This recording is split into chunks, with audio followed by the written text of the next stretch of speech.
We should be good to go. Let's make sure.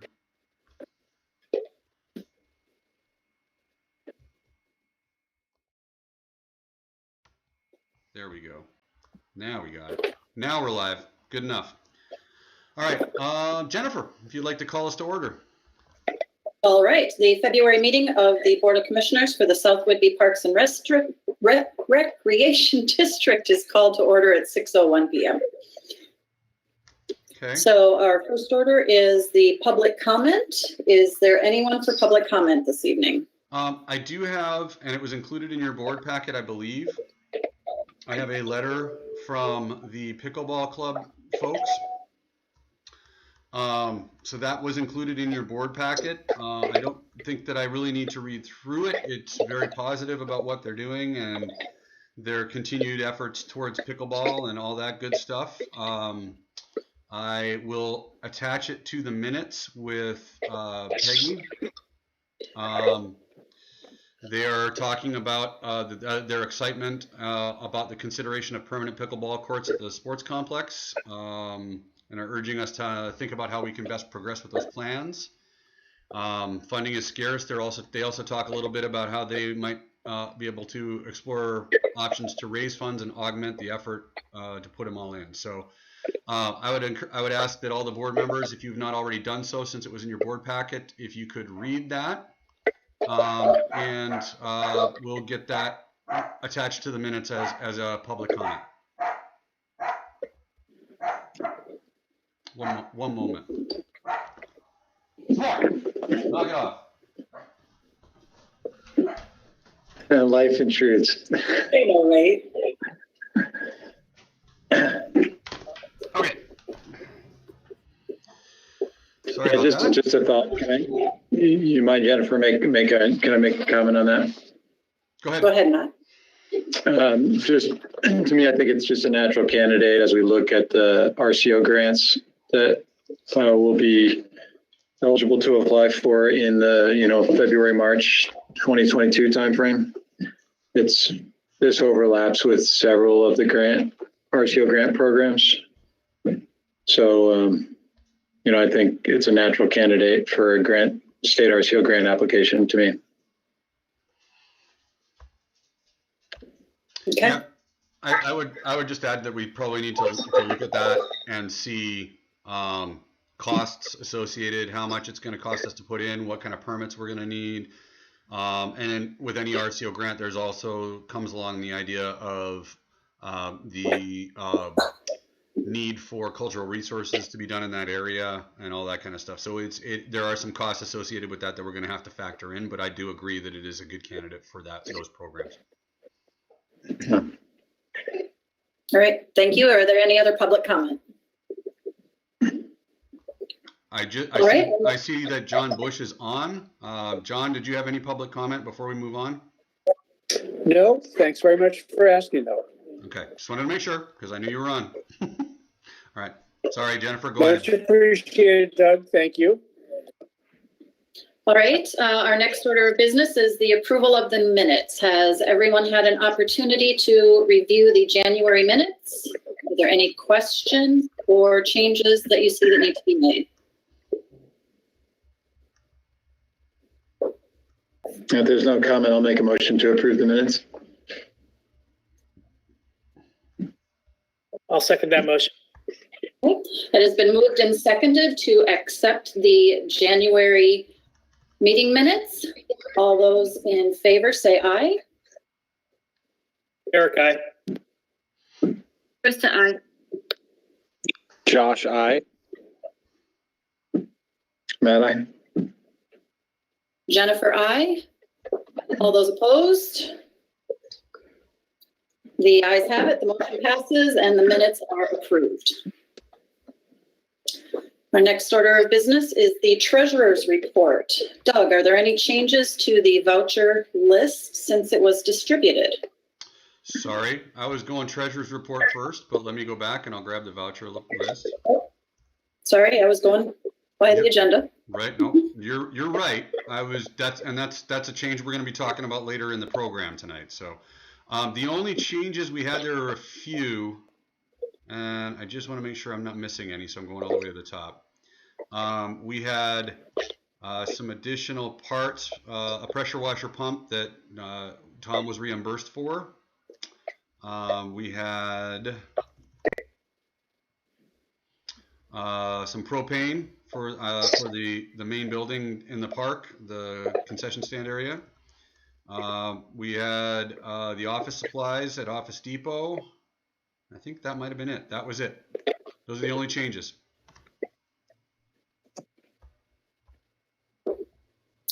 All right, I will entertain a motion to approve the voucher list as amended by Doug.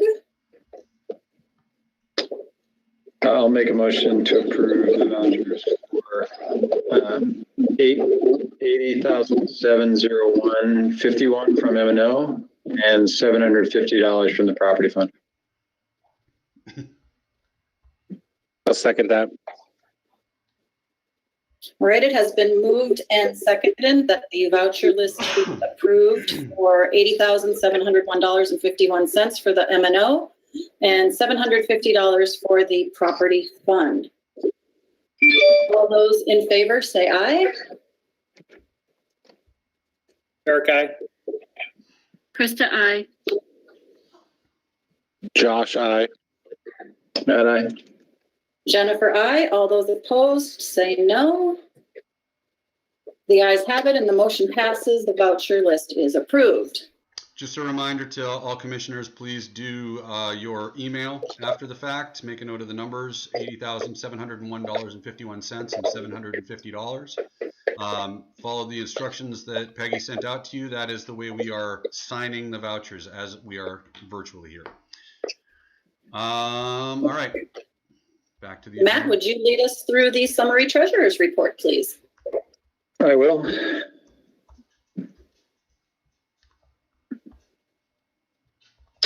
Okay. All right. So now we have reset the last report. You remember we covered the full year 2020 with the December report and wrap up and the redistribution of year-end monies to account for the change in the property or in the M&O fund or the reserve fund reset. So this is new year. And just to remind what you're seeing in the new year, you see the projection, so the budget revenue on the upper half of the graph. So those yellow bars are the cumulative projection of revenue. So you can see how our revenue flows in over the course of the year. And then the expense, and that's coming in specific, specific events versus the expenses, which are more linear. So you can see the cumulative expense chart is on the lower half of the graph. Remember, favorable is up in all cases. So, and then the net budget forecast is the magenta line. And in periods where we're above the line, we are contributing to the M&O fund. And when we're below the line, we're drawing from it. So you can see the first part of the year, we're going to be drawing out of it. And then we transition to adding to it and then back and then back. And so you only see 1 month's worth of data. And when it's 1 month, then it's relatively small. It's kind of hard to see. And the differences between budget and plan are pretty small. So net, we were slightly favorable at the end of January. You can see that reflected there. Total of 8,000 overall. And you'll see that spread. If you go to the next slide, Doug, revenue represents 2K of that. Next slide. There it is. So there's the revenue picture. So $2,000, it's a big bar, but it's a small scale. So $2,000 favorable at end of January. And then the next slide shows the remaining 6K favorability was from on the expense side. Next slide shows the fund reset. So you can see the reserve fund is reset to the 2021 level and we're on it. So we've met and we're on plan. And again, we'll see that M&O value or that M&O amount draw down over that first couple of months because we're below the line, as you saw from the first slide. So expect that for the next couple of months, and then turning the corner on those in the middle months of the spring. Any questions on any of the slides or any of the information?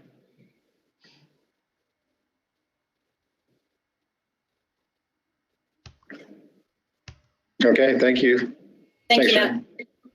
All right, Doug, will you please lead us through the staff report? You bet. Most definitely. Let's see here.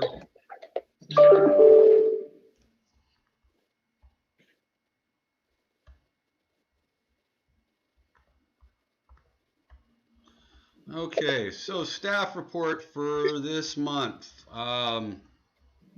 You can see we have had some programs that have been running. Most of them are outdoors. A lot of the restrictions just changed this week, and I know Carrie's been looking at those. This report is from last week, so we had not been determined at that point to be moving to phase 2. So new program coming up. We have Nordic fitness walking with one of our regular pickleball volunteers, Kathy Hayworth. Running under the lights has been challenging due to casual use. It's already there.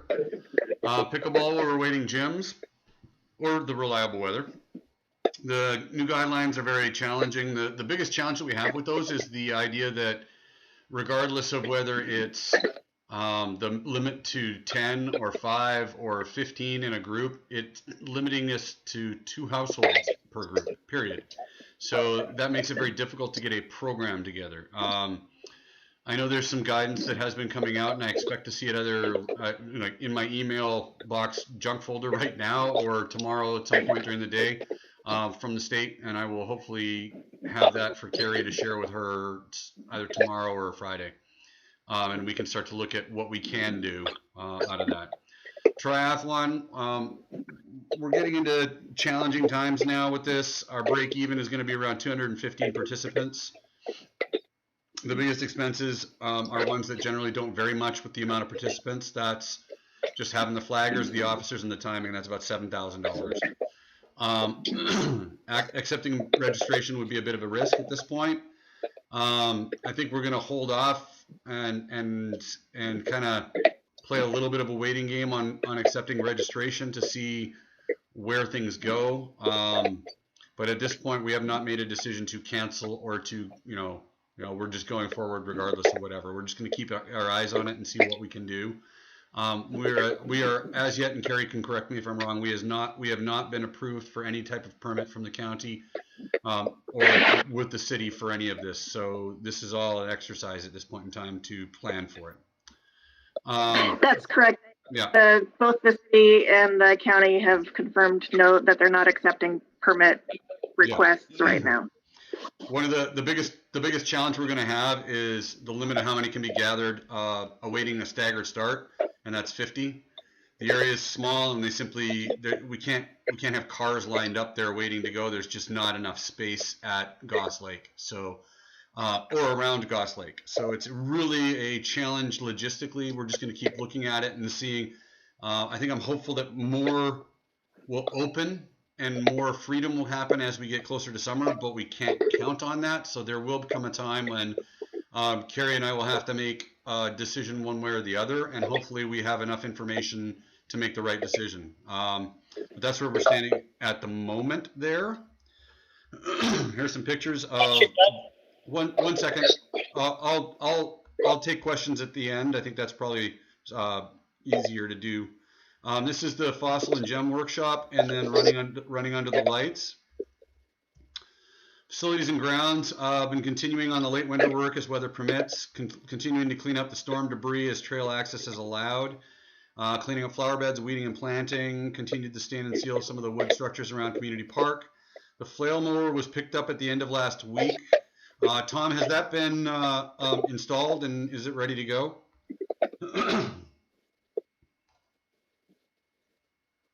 Maybe Tom's not on. It is mounted on the machine, and we are waiting for the Kubota dealer is going to have a technician come down and install the hydraulic plug needed for that. So hoping to do that end of this week or next week. Perfect. Okay.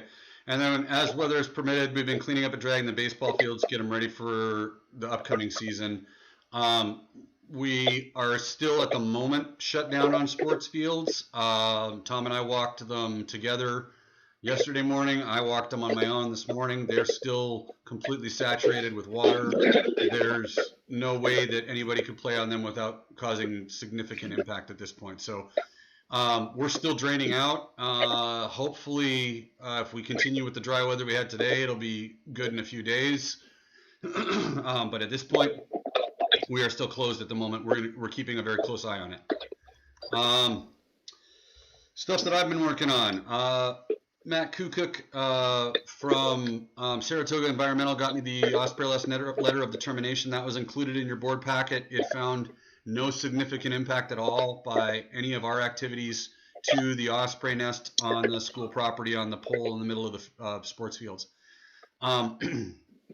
I have contacted Davido about the small water system management plan and working collaboratively to finish that. I'm waiting on a quote from them. I have yet to, they have to kind of break down the tasks and kind of go look at it and say, okay, this is what we'll need to do and this is what you can finish up to kind of keep it going in the right direction. So I'm waiting on their final with that. I met with Matt and the members of the foundation. We looked at a bunch of items on the to-do list to do with the Aquatic Wellness Center. More on that in the regular agenda. Met with Jennifer to look at the meeting, board meeting process and to discuss adjustments to our administrative policies accordance with that. One of those is the order that we currently have our treasurer's report and our voucher list on the agenda. That is actually spelled out in our policy, and we're going to take that part of it out, I believe. Because then we can just have our agenda. We don't have to follow it, and then we can go the way we want to go, which was to have the treasurer's report first.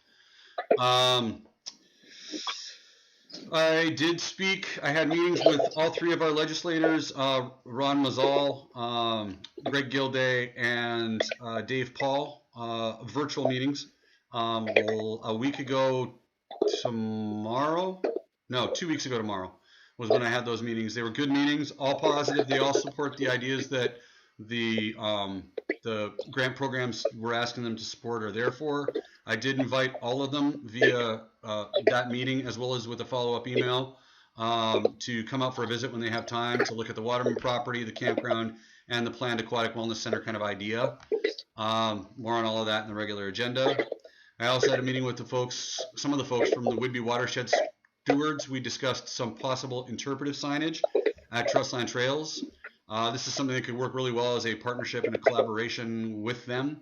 I'm going to keep the Trails Committee and the board apprised of the progress, but really what we were looking at was initially the idea of creating a new spur trail that goes down into that stream watershed area and some interpretive signage there. But we also talked about some interpretive signage around on the trails, talking about the trees that have fallen down in the forest and why we leave them there, why it doesn't look like a manicured garden or anything like that. These are just natural habitat. Then once they fall in the forest, we leave them there and they become habitat for animals and other plants. So those are some of the ideas that came out of that. We're going to meet again in a few weeks and talk more about other ideas, potential programs, that kind of thing. And I'm going to bring Carrie into that conversation at that time.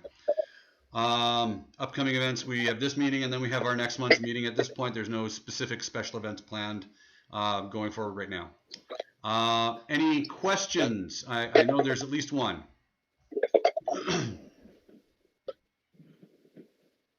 And my question was just, when you were talking about the triathlon, what are the numbers usually? You said we need 215 to break even at this point. What is the usual numbers? Carrie, you want to take that one? Roughly, I mean, it doesn't have to be exact. Yeah, it's been trending, so I want her to answer that so I don't speak out of turn.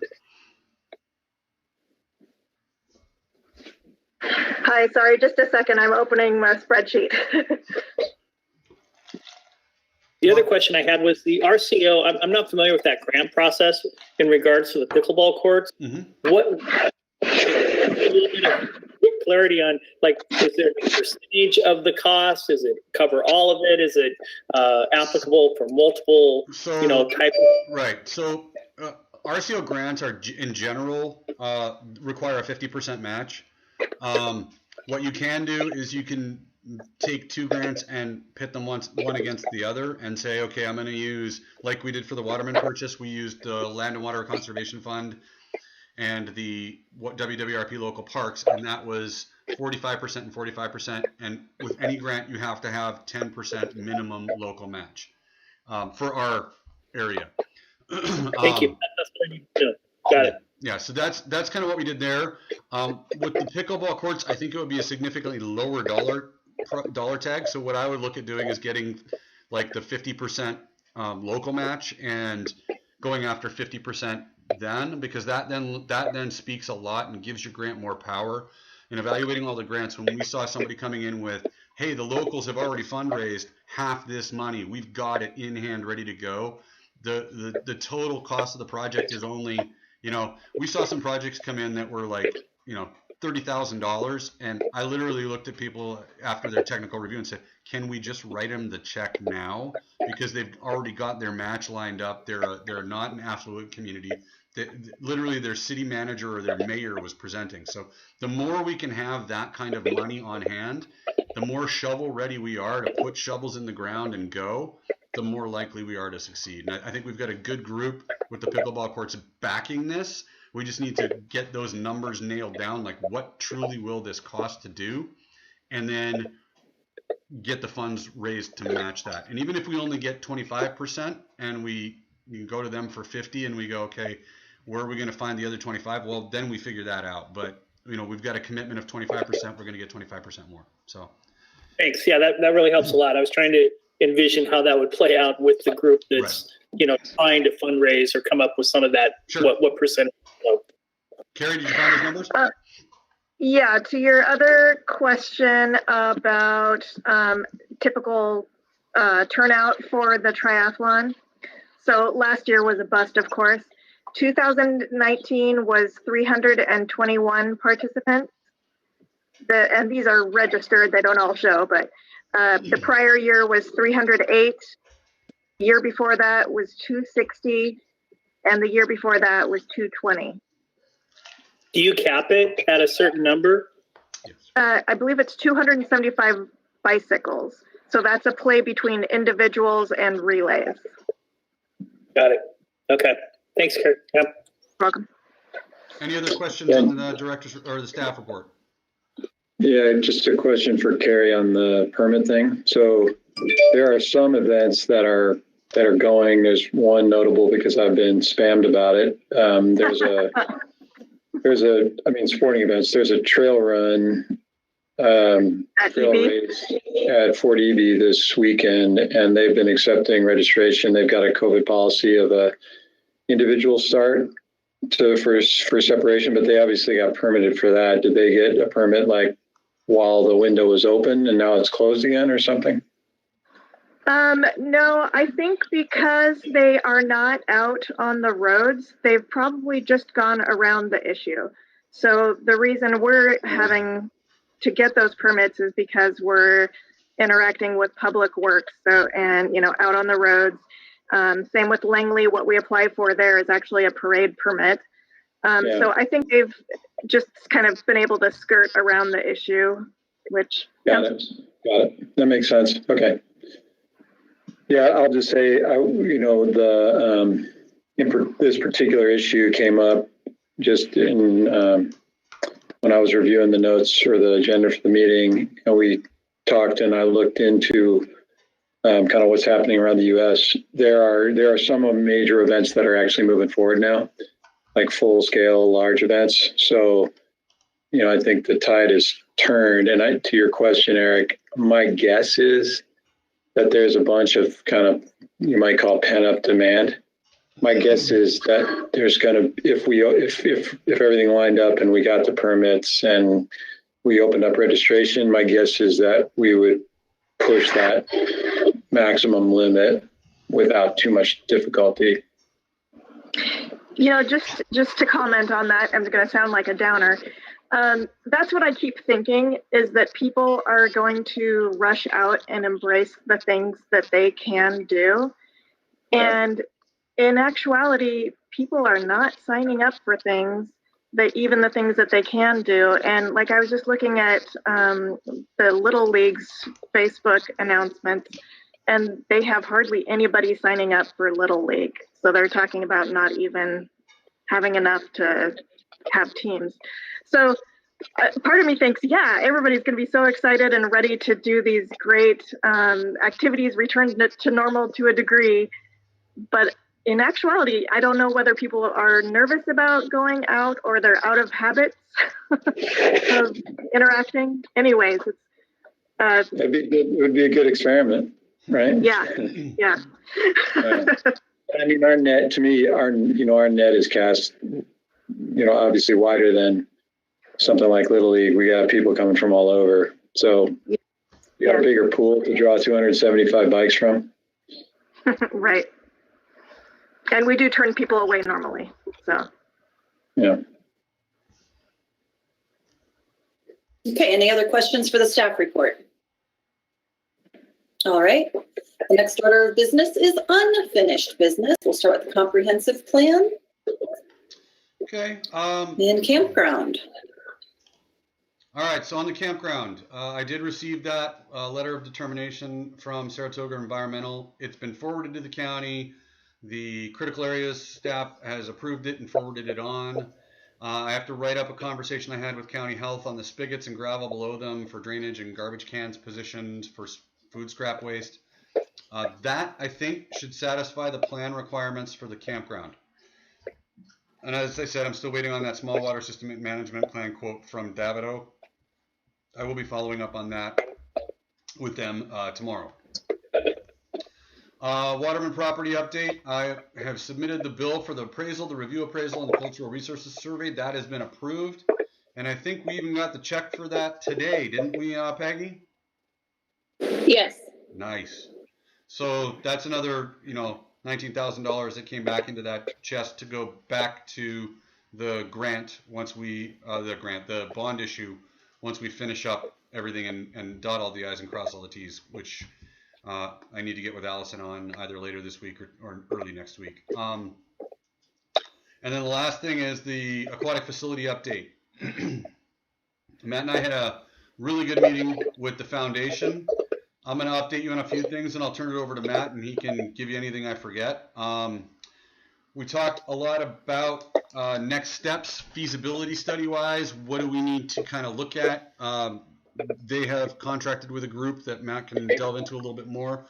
But some of the things we looked at in the meeting were the water quality report. So not just is it potable, but what's in it? What should we be doing with it? How should we be treating it when it comes into our system? How are we going to handle it?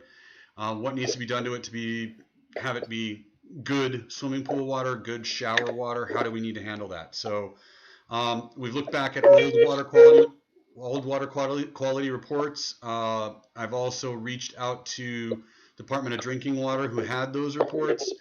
They've kind of said, well, you need to kind of tell us what you're testing for, and then we can, you can direct a company to test for it. And we have a meeting scheduled tomorrow with the consulting group that also has a good aquatic person on there as well with experience in designing these systems. So I've kind of tabled that discussion until tomorrow when we have them on the phone line, and I can say, I need you guys to break down what do we need to test for in our water, manganese, iron, what kinds of things do we need to be looking at as we need to make sure we're getting rid of this to see what we need to do to this water. I have reached out to the county critical areas people on archaeological resources, so the cultural resources stuff that we would have with the sites, steep slopes, wetlands. With that particular site, there's not anything that's on the books right now, but there is a wetland study being done right now or in the process of being started by the foundation they've contracted for. And when that does occur, they are going to let me know, and we're going to have the county critical areas person come out at the same time and meet them out here to kind of walk through all of that and see what we're finding and what the determination is, so that we know what we're getting into from a feasibility standpoint. Is this site going to work for, you know, the wetlands, for steep slope? How are we going to deal with all of these things? What's our problems with the site, if there are any? Another thing that came up was a traffic study for putting in a swimming pool. That increases the traffic to that area. That increases parking. Obviously, we're going to have parking lots there, people driving in and out at different times of day. So there's going to probably be a traffic study required. I now have the connection at the county to talk to about a traffic study, so I'm going to make a phone call to them tomorrow and touch base with them about what our next steps would be, what would be required for an aquatic facility of approximately this size. What do we need to look at from that point of view of, you know, are we going to need to put in a turning lane? Are we going to need to widen the road there? Is there going to need to be a stoplight? You know, stop signs. I don't honestly know. So we're going to have to go through that process and see what impact that would have on that process as well. And then the only other thing that I was looking at was there is an old well there in that well house that is from back when we had the park office in a basically a portable building on that site. That well, we didn't know what the status was, if we could build on it or not, if we could do anything, what we had to do with it in order to do anything. So I've contacted the county again on that one, found the appropriate person to talk to at the county. She said, yes, you can decommission a well, but whether you can do anything on top of it after that, she didn't know. So she referred me to the Department of Ecology. I just had the phone conversation this afternoon with the man from the Department of Ecology. He said that yes, you could. You would have to either remove the casing completely for the well and then, you know, cover it with the appropriate products, fill it in appropriately, and then you could build on top of it. Or he said you could cut down, like go down, cut the casing off at a certain depth, pull that portion out only, backfill that appropriately, and then build on top of it. He said, but you need to know what that depth is. That kind of process would probably be obviously cheaper than pulling out the whole sleeve, but would require a variance that he's already sent me the form for. He was very helpful. He said, yeah, if you fill out this form, I'm already aware of it. I'm the one who approves it. I'll approve it, because the depth limit is anything beyond 5 feet of depth below surface would require a variance, but he's already said he would give us that variance. So it's looking like it is possible, but it would require some significant work to do that. We'd have to have a drilling company basically come out and take the casing out, or cut it off and pull that portion out and backfill it appropriately, and then we could use that site and build right on top of that.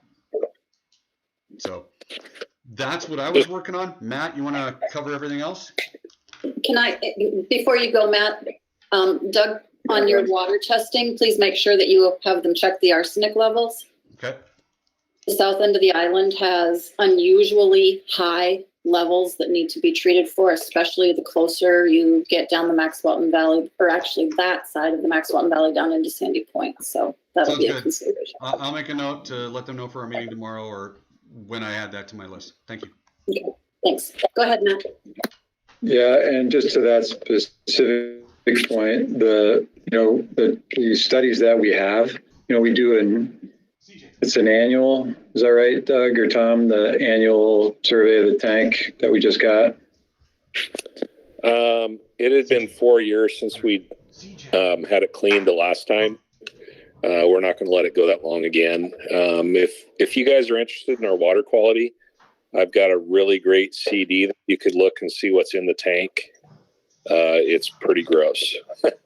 So just, if you guys ever want to look at, our water quality and what's going on in the tank, that's a pretty good snapshot of the debris that accumulates inside from our water. Just one other thing real quick. The well head is one issue on that front parcel.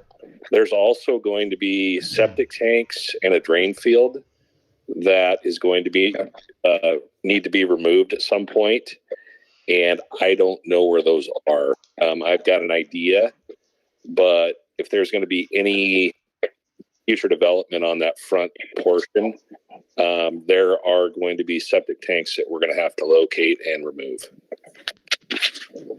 Yeah, I was just digging into that funny, that question. And it looks like you have to find them and you have to fill them with sand. Basically, you don't necessarily have to take them out. You just have to fill them with sand. Sure, Tom, are you saying there's no as-built on file? I've never seen an as-built for the septic tanks. I have a guess where they may be located off that concrete pad. The concrete pad's going to obviously have to be removed. So if there's going to be any grade work, we may be hitting those tanks. So that's just one of those things that, in feasibility, we need to identify. Yeah, most definitely. I think that was on our radar as well. So we'll keep on that.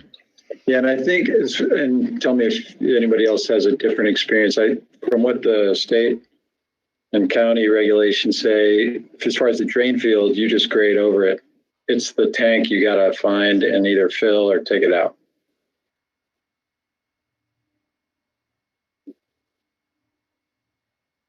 Does that sound reasonable? I don't have any different information on that. So I mean, that would be something we'll explore as we go forward. But yeah, I think it's just something we have to be aware of as we're going through the feasibility. Is we don't want to get blindsided by that when we get to past feasibility to construction and then find out, oh wait, we need to find another $20,000 because we've got to do this, that, and the other thing. Yeah. Okay.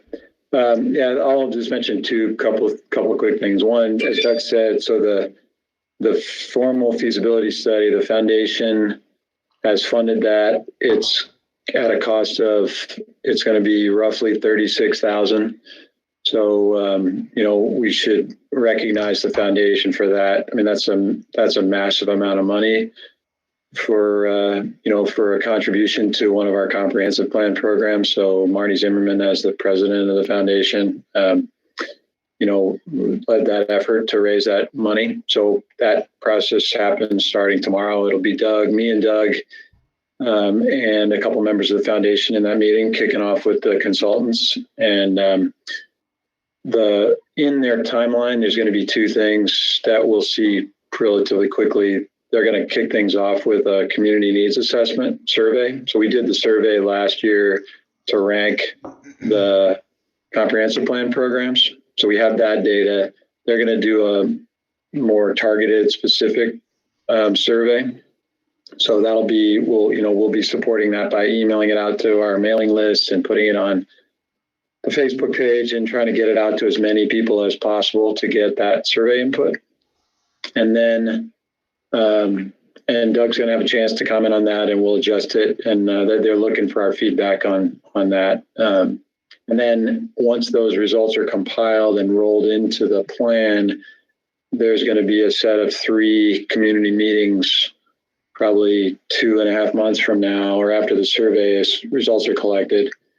And so we'll help host those. I don't know, Doug, if we know what's our limit on GoToMeeting in terms of participants. Is it some? I honestly don't know. I'll have to look into it. I believe it's fairly high, but because we have a professional. As long as it's not like 25 or something. Oh, it's going to be more. I think it's more than that. Okay. But it's something I'll look at, because I also have we could also do. I've got a professional version of Zoom as well. So whichever one has the most or is the most accessible is what we could do. And then we could do some breakout rooms or things like that within all of that, and just have different days, different times. So yeah, there's some things we can do with it. Okay, so that kind of big picture. The other thing that I want to bring up is the kind of the funding timeline, and just to get people thinking about how these pieces fit together. So rough numbers for this project, the current estimate that came from the first consultant that the team talked to, who's affiliated with USA Swimming and does this kind of thing for a living. The first estimate was around $9.5 million for the project. So think about it as a $10 million project. The initial approach the foundation has taken or objective is to say, can we get half of that from private sources and half of that potentially from the public? The last time we did this in 2009, we took the entire thing to the public. And one of the bits of feedback we got in the voter meetings that we had around the South End was, we would feel better, we the public would feel better about it if there was some kind of private contribution, like, can we do a better job of going out and finding grants, private money, donors, that sort of thing. So that's the foundation's objective, is to split the cost in half. So if you do the math, the cost of that, if you say we're, talking to the public about half of that value of $5 million kind of bond. I talked to Jim Nelson, who's with our bond firm, D.A. Davidson. I think it's D.A. Davidson, right, Peggy? And he kind of helped with the math. And so it's roughly 5 cents. $5 million is about 5 cents. So just in rough terms, which is depending on, your assessment. You say, the average homeowner on South Whidbey now is about 400 or 450,000. That's about $2 a month kind of number. So thinking those terms, 5 cents per thousand gets you 5 million. And it's about $2 a month for an average homeowner. So think about just that in one pocket. The second part of it is, from a funding standpoint, is the M&O part of it. So it's likely that there's going to be, there's the cost to run it and maintain it, and then there's the revenue that comes in from, people who are using it. And it's likely that in the feasibility study, the feasibility study is going to tell us how much we're going to recover on a monthly basis. It looks like that, my guess is that number is going to be 60 to 70%, which is going to leave us with a monthly need for something in the order of, who knows, but I'm guessing around 300,000. So if you said 300,000, that calculation is roughly about the same amount.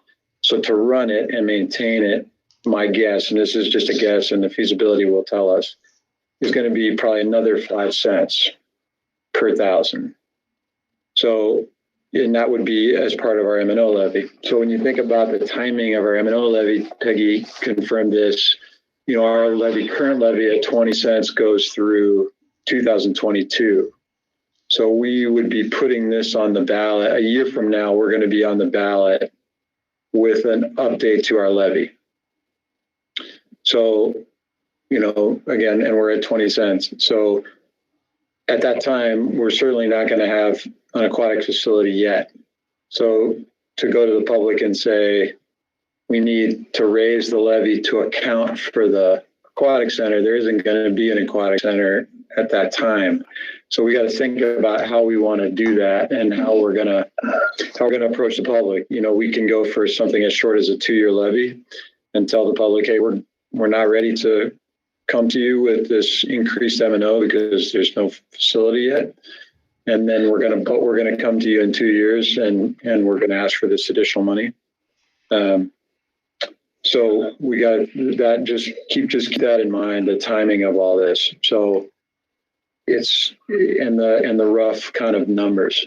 So Matt, let me just interject something here right at this time, because I believe, and I want to look into it. I don't want to say I'm sure, but I believe that we could apply for an additional M&O levy specific to a pool, and just kind of say we're going to do a special 5 cent levy, and we're going to do that initially when we'll put it on the same ballot as we put for the construction of the pool, right? So we're going to say, here's the pool, That's interesting. Okay. You know, and then here's the pool M&O. And then we're going to do this for X number of years to get it to coincide with our current levy. And then when that comes back around, we can reevaluate and go, okay, you know, 2 years has passed. We did a 4-year levy. We're now lined up. Instead of 20 cents and 5 cents, it's now 25 cents or whatever we need it to be at that time. You know, and I think that's great. Yeah. I think we can do that, but let me research that and make sure, because I think that would be the way to do it, because then we're not putting all the eggs into one basket. We're saying, hey, if you approve this and you approve this, we can have this. If we tie it in with our M&O and we lose that levy, then we lose everything. So I think there's a way to do that. No, I like that. I like that idea. Yeah. So find out if we can do that. That would be that. I think that makes more sense to me. The other thing, and so if you think about the other chunk of this, the other chunk of the construction money, just so you know where the foundation's going. One of the things, and Doug talked about interfacing with our legislators. One of the things that the foundation learned from talking to the Lopez Island folks who are just about to start construction of their pool, they raised $8.5 million. They worked with their state representatives, and they got, outside of the grant process, they got specific line items for their aquatic center written into the state capital budget. So, and they had it during 2 years, I think 2018 and 2019. Same thing happened in Port Angeles. They got a specific line item added to the state capital budget. So that this interface work with Dave Paul, Craig Gilday, Ramazal, Foundation's talking to him, Doug's talking to him. We're trying to get him to the site. That's another objective, is in January of 2022 to get something written into the state capital budget for this facility. Maybe, so in Port Angeles, what they did is they had one of the 3 pools in the building on the state budget, and it got paid for. So they got like 1.2 million in the state budget to pay for one of the pools, and that lowered their overall capital cost. So one of the other timeline objectives is to get something a year from now, a line item for part of the facility on the state capital budget outside of the grants. And at the same time, we're applying for the grants, like we talked about, Eric, with pickleball. Whatever grant we decide or grants we decide are applicable, in that same time period, we're asking the state to put it in the capital budget, and we're asking for a grant totally separate, to help fill in that the other 5 million kind of thing. And then I mentioned a couple of months ago, we talked to the folks at City of Fircrest, who raised $18 million from public and private sources. They had a foundation there in Fircrest that gave them $4 million privately. And so the foundation is actually meeting and presenting to that foundation next week, and then going to apply to that foundation for a significant portion of this. So there's private fundraising activity ongoing. There's this initiative to get a line item in the state capital budget, and then the RCO grants. So we should kind of see all these things happening in sync.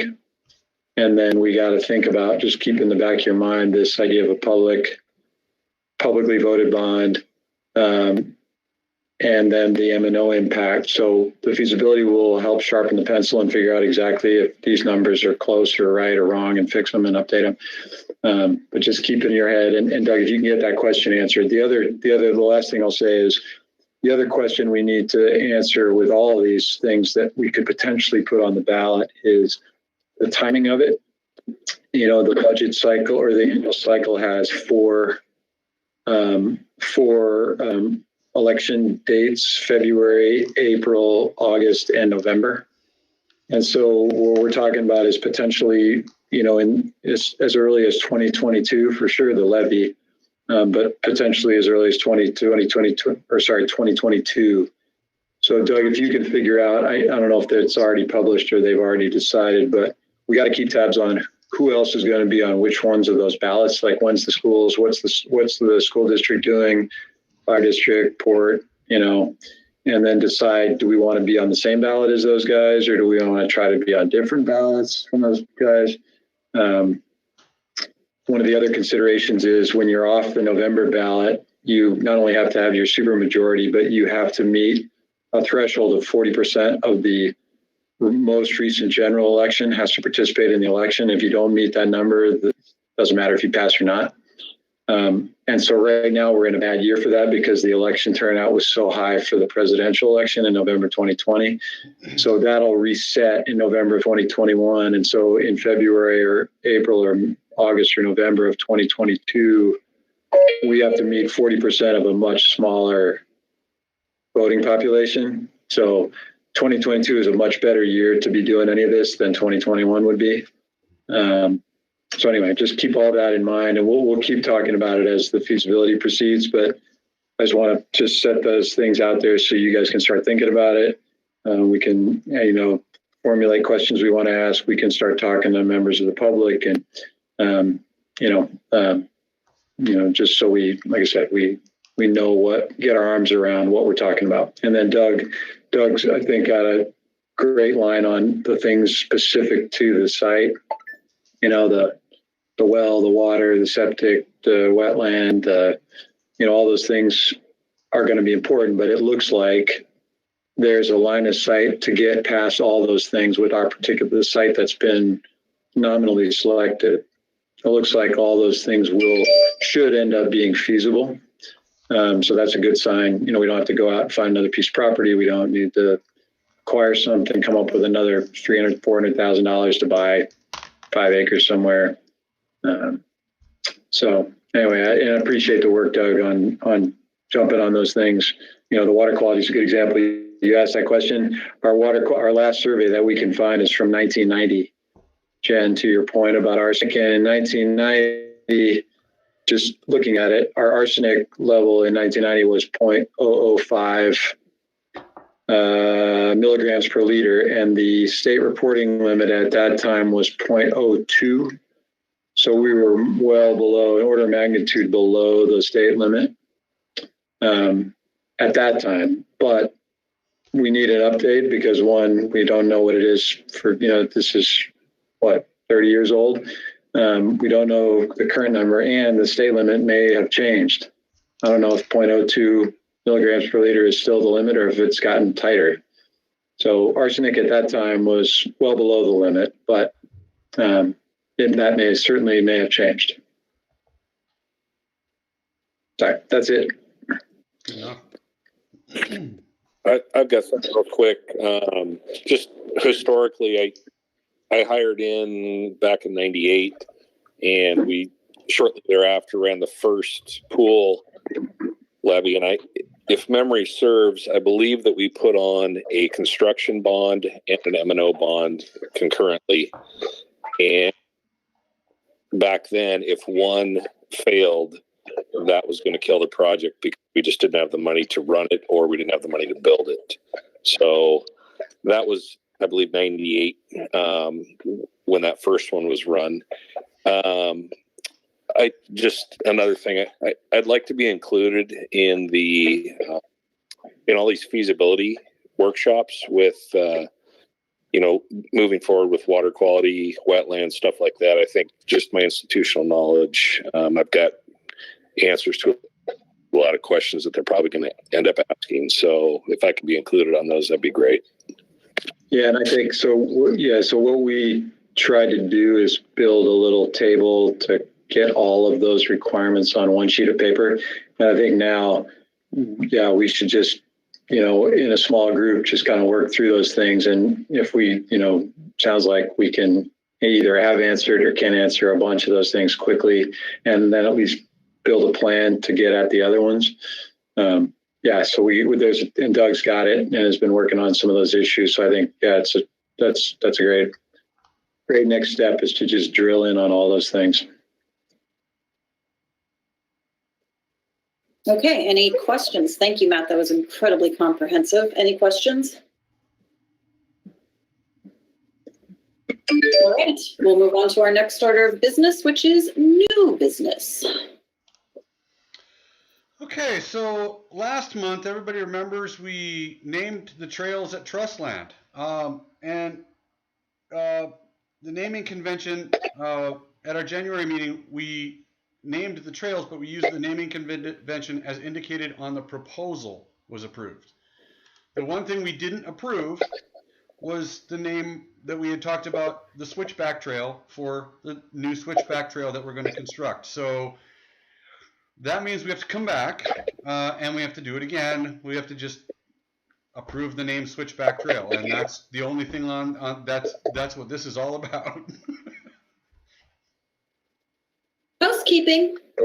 So what did we name it before? What did we name it by accident before? We didn't name it anything. It wasn't on the naming convention because it hadn't been constructed yet. So then when we approved the naming convention as proposed, it didn't include the switchback trail. So if we had discussed naming that trail Switchback Trail or something like that, and that was not included. So we need a motion and a second to name it a certain name, whatever that name may be. So did you update the map with that so we can approve the map? Because no. To make a motion to call a trail that we don't have a reference to the Switchback Trail? Perfect. I mean, like I said, it'd be easier if we could show it on the map, or maybe you pull up. The problem with doing that, Matt, is it hasn't been constructed yet, so I can't GPS map it, so I can't add it to the map yet.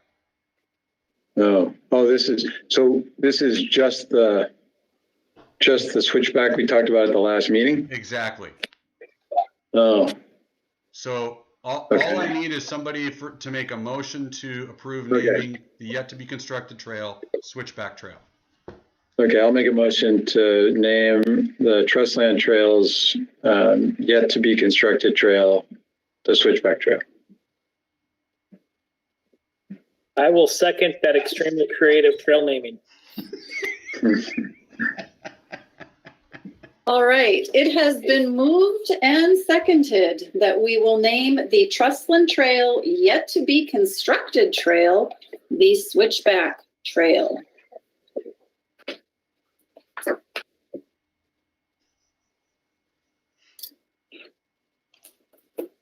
So, is there any further discussion on that? All right, let's go ahead and take a vote then. So all those in favor say aye. Eric, aye. Chris, aye. Josh, aye. Matt, aye. Jennifer, aye. All those opposed say no. All right, the ayes have it. The motion passes and the trail will be named the Switchback Trail. Okay. All right, we'll move on to the policy update. All right, so this came out of discussions Jennifer and I had regarding processes and how we do our meetings and Robert's Rules of Order, our current order of our meeting agenda. A lot of the stuff we have in our policy it wasn't detailed into how we do how Robert's Rules of Order works. It wasn't the order of the meeting was not really what was in our agenda items and how we ran the agenda. So what I did was I went through, and after that discussion, I rewrote a certain section of the policy manual, which I'm trying to find right now. Here we are. And this was section on board and administration. It is section 2.0. I'm going to minimize you guys. Minimize you guys here. 2.06, I believe. Let me find it. And what we did was I edited a few things. I ran it by Jennifer as the chair and made sure it was what we had talked about. So what we had done was we had call to order, establishment of quorum, which we don't really do, but we do because we won't have a meeting if there isn't one. Public comment, approval of minutes, okay, and then we had the treasurer's report and the voucher approval were switched. We seem to like as a board having the treasurer's report first and then the voucher approval. So I wanted to flip-flop those. Those were switched previously. And then in our board meetings, we have a section for public comment. Our board meetings are open public meetings. That is the way that, what that means is that they are meetings that are held in public. The public comment is the time period when the community has a chance to bring items to the board's attention outside of rather just approaching a board member on the street saying, hey, or calling you. This would be when a community member can speak to the board.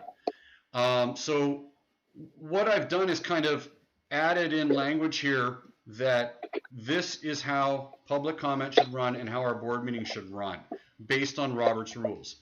The one thing that we don't do regularly but kind of do is the public comment during any other agenda item. This we've just kind of said, yeah, if the board wants to do it, they can do it. If they don't have to.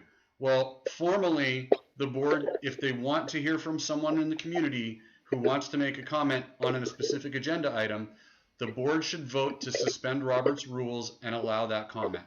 That would be the appropriate way to do it. This just details that out. Okay.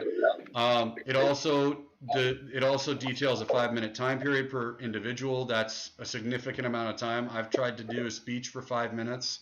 In college, it was really tough. I didn't like doing it. So 5 minutes is a lot of time to allow somebody, but there's nothing to say that the board could not, as a group, vote to approve more time if more time was needed. This kind of just gives you a standard to start from and be able to change things. This explains how it works.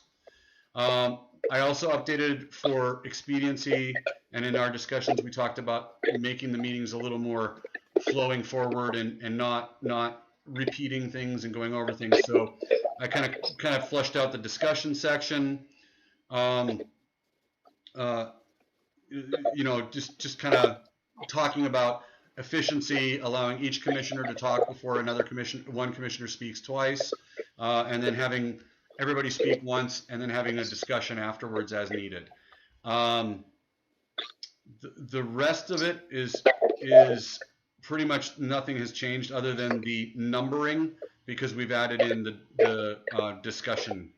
So the rest of these are all just the numbers changed to 2.06.16 as opposed to anything else.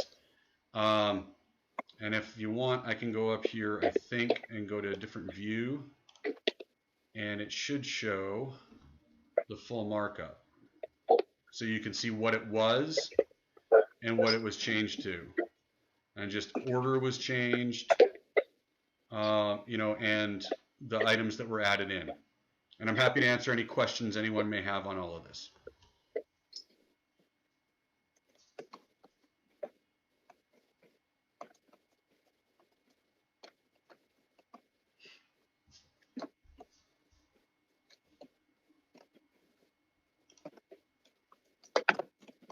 If there's no discussion, I would entertain a motion for the approval of the changes. So hold on, this would be a resolution because we're going to be approving a policy. So it is a resolution. It is it's resolution 2021-01, and it is revision of board and administration policy. Let me minimize that so you can see that. Section 2.06 meetings. So that if that's where you're at, that's what it would be. It would be a motion to approve resolution number 2021-01.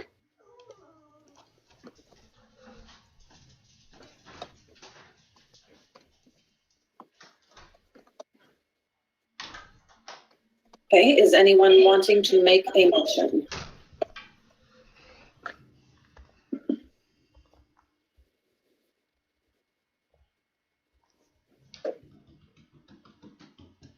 So we need, I will make a motion for us to vote on resolution number 2021-01. which is a revision of the board and administration policy, section 2.06, meetings. I'll second it. Okay. So it has been moved and seconded that we will approve resolution number 2021-01, revision of the board and administration policy section 2.06 meetings. Is there any further discussion before I call for a vote?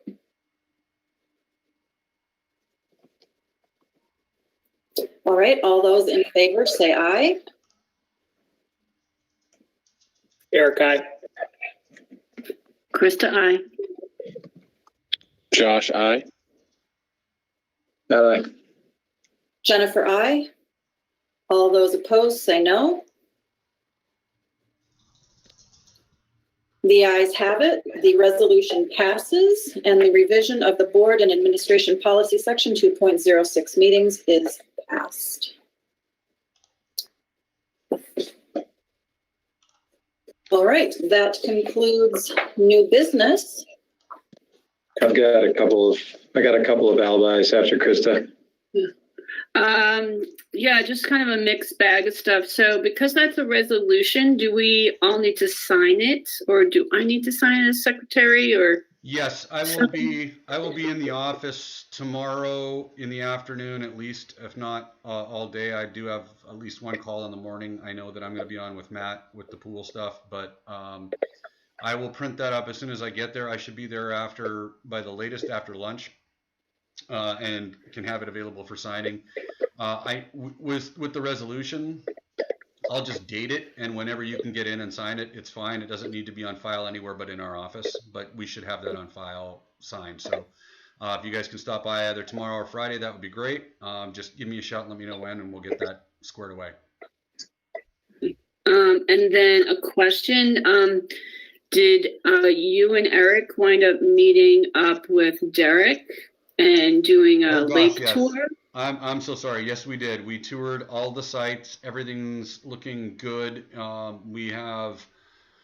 I am waiting for Derek to get back to me, but the upgrades at Deer Lake, the grant application should be either this fall or next spring. They'll be doing the work.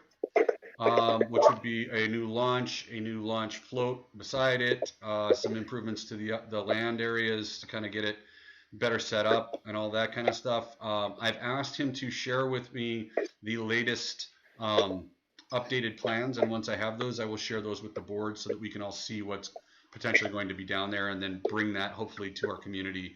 Once the final plans are approved and in place, we'll take that out to the community and advertise, hey, this is coming.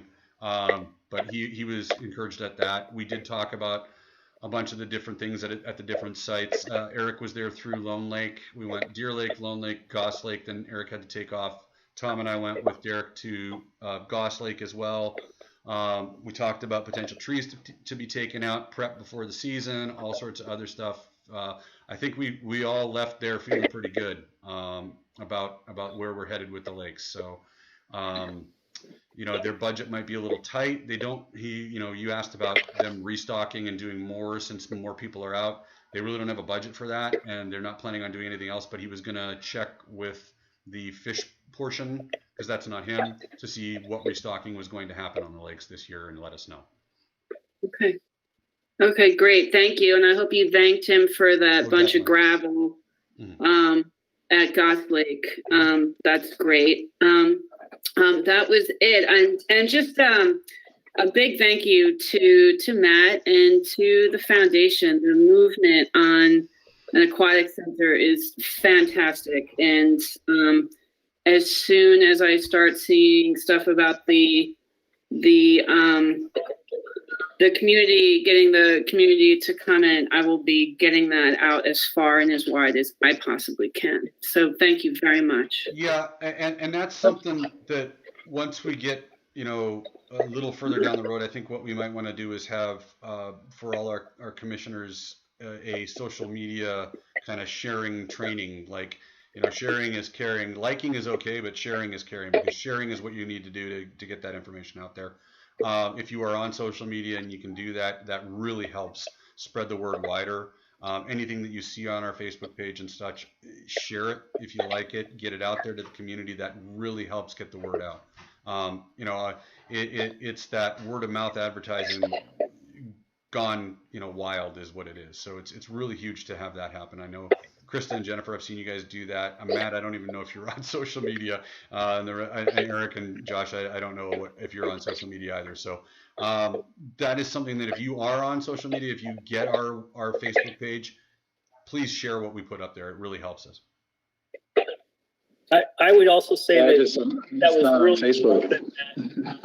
I was just going to say that that breakdown, I was diligently writing things down as you were talking about it, and I came away with a much clearer picture of where this is headed, and the positives I think are really cool too to express to the community. When you start talking about Lopez Island and how they've attained some of this, what I see as a big chunk of dough, it's great to see that there's entities out there and people are doing it. I think that's going to move us in a positive direction. The other thing, Chris, I was going to share from that Lakes meeting, my takeaway was the abnormal amount of use. He kept coming back to that over and over again, that not just the lakes here locally, but across the board, due to COVID, that just we're seeing more and more people use these facilities than ever before. And I think that's just an interesting PR thing. Doug's talking about, what kind of word do we put out there? Well, part of that is saying, when times are tough, it's just really interesting when people want to get out and they want to use all this public funded, parks, you name it, everything that we're talking about, it's there for them, and that comes at a cost, that support those bonds, support when we're asking for those M&Os, here's where it's going. So it's a good time, I think, too, to also press that, Tom's doing a great job. I'll end on that, Tom. I kept coming back to the guy that drove his truck up and parked it. As Tom's talking about how these things get abused, he showed great restraint because I know he works hard to make everything look aesthetically nice the whole time. And he was just talking about how, some people don't abide by the rules. And he had people come out, teenagers or somebody came in and ruined a lot of the grassy area. And right as we're talking about that, a gentleman comes down in this muddy part of the grass, pulls his truck off the concrete so that he can park in what is obviously a wetland area, but it's the epitome of it. All three of us, Doug, Tom, and I are standing there watching him do this, and for me internally, Tom, I just want you to know, I kept coming back to that. I replayed that over and over in my head, how difficult it is to watch something you create, you maintain, you assume that people are going to follow those directions, and they don't. So hats off. I just want you to know that there's people like me in your corner as well. Thank you. This wasn't some teenager, right? This was an actual adult. Oh yeah, it was an adult, and he just basically parked his truck on the grass at Lone Lake on the side to let his dog out to sit on a rock because he didn't want to walk that far. It's like the guy who goes to the gym and parks right by the door because he doesn't want to walk that far. It's like, I'm sorry, you're here to walk your dog and you can't park in a parking spot? That's just strange. Yeah. I thought the guy was going to fall in the mud. It was comical. But back to the aquatics then, Matt, your reports each month are just, thank you. They're so thoughtful and they're good detail, and I appreciate it. Tonight especially, thank you for bringing back the whole election cycle and the process. And let's keep that first and foremost in our mind. After you got done talking about the whole February, April, August, November, and the supermajority and all that, it really came home that has to be part of our strategy as well. So let's not lose sight of that. So thank you for that education. Yeah, you're welcome. And I forgot to say, so a couple things. Doug was in the meeting, and I don't know if anyone dialed in, but I presented the project, a summary of the project, to the Langley City Council at their, I guess it's their January, maybe it's their February meeting. I think it was their February meeting. I think it was January. Okay. So anyway, so presented it, and just to seek, ultimately, we're trying to get a letter of support from them. from the mayor and from the city council saying we support the project. They were so positive on it that they said, well, the letter would be nice, but we're going to actually make a resolution. So there's going to be a city resolution at the March meeting, I guess, if this was the February, at their next meeting, where they're going to express support from City of Langley and Langley City Council for the project. So in terms of going in a grant package, that sort of thing. We have this now. We have a stakeholder letter. We got the school district has signed a letter, and the senior services have signed a letter, and several other people, Economic Development Council. But the City of Langley is doing a resolution. So that's one. I don't know if you saw it in the newspaper, Matt.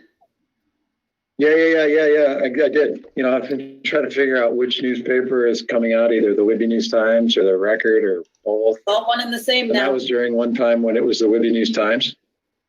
So at first I didn't think it was in there, but then I saw it. So yeah, that was good.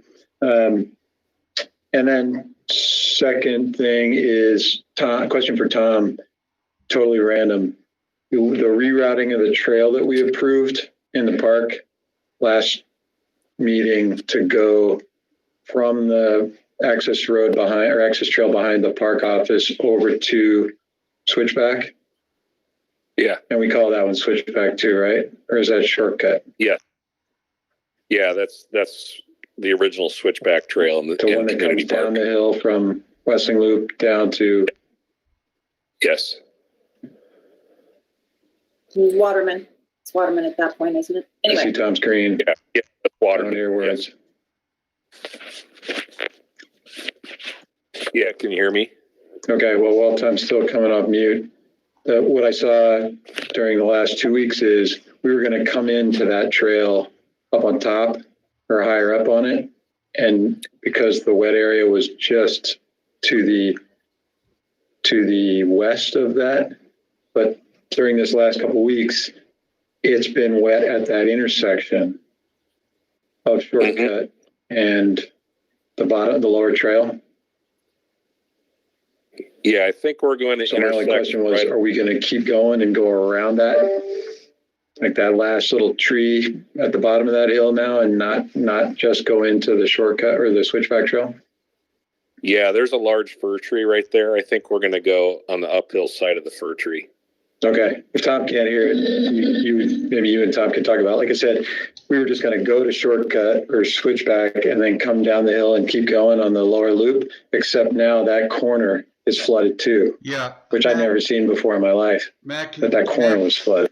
Matt, can you hear any of us? Because Tom didn't respond. Because he's your audio. I can't hear you, Doug. Okay, so you might have lost audio because I'm hearing Tom and I'm hearing you, but I can't hear. Yeah. Can't hear you. Okay. See, I think your audio went out. Can anybody else hear me? I can hear you, but you can't hear any of us. Okay. Okay, Doug.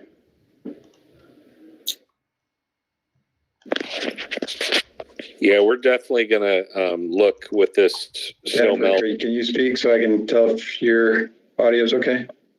Yeah, here's Jennifer. No. Nope. Okay. Can't hear anybody.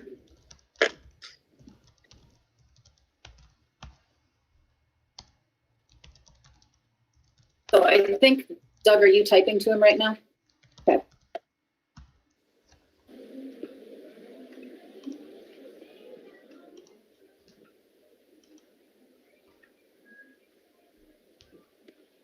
Oh, there we go. Can you? All right, are you back on, Matt? Yeah, now back on. So if Tom was talking and I just didn't hear it. Yeah, so what Tom, I'll paraphrase what Tom said. He basically said there's a big fir tree down there. They're looking at going uphill side of that to kind of avoid that area. Yeah, got it. Okay. Got it. Okay, great. Thanks. All right, is there anything else for, I don't know, do we call this good of the order? What are we calling this? This could be good of the Anyone order. else? That works. That's it. I'm good. Everybody else good? I just have one thing. We normally for new commissioners get a T-shirt and a polo that are Park District clothing. I'm looking at that and wondering if we should do a different item of clothing, maybe like a jacket of some kind, because it's not like we, dress up for meetings and such. Maybe like a t-shirt and a jacket for like bad weather. I don't think we need to have the collared shirt anymore.